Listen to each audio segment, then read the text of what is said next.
It's still a very beautiful day because of the Mass. Because what happens at Mass is that we are participating in the sacrifice of Christ, being represented to the Father.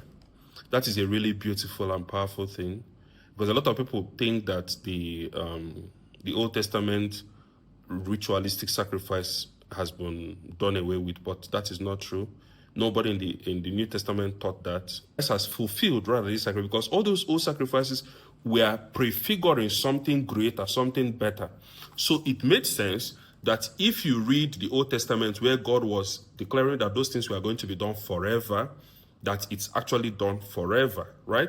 So, but that they are now fulfilled, because you see the progression from the cosmic priesthood of Adam and the rest. So you see Abel offering sacrifices. So it's like when God created man, it is written in the heart of man that it is right and just to offer sacrifices to God. It reminds me of our prayer at night. So it is right and just. It follows naturally that man, when he receives his existence, turns around and offers sacrifices to the one who made him. That is the natural thing. So it progressed from that. Then we get the consecration of the firstborn sons, because the Passover not only protected the people when they ate the lamb, but it also consecrated the firstborns of every home. So they are prefiguring Christ to the priesthood of Christ.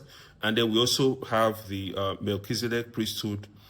I mean, that is before this. So we have all these prefigurations of the priesthood. Eventually, Christ came and offered the perfect sacrifice to the Father.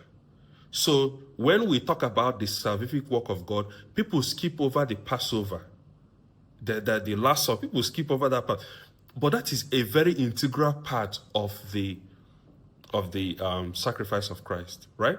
Because it is not enough to kill the lamb; you have to eat the lamb.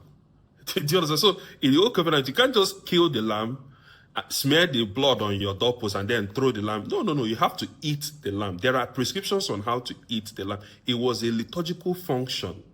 So Christ came, speaking in the language of God in the Old Testament, established a new covenant. In fact, in the beginning, that is even when the Christ used new covenant in my blood, New Testament in my blood. That is what it means, New Testament. So New Testament is not like a bunch of documents. It is the body and blood of Christ. It is the Eucharist.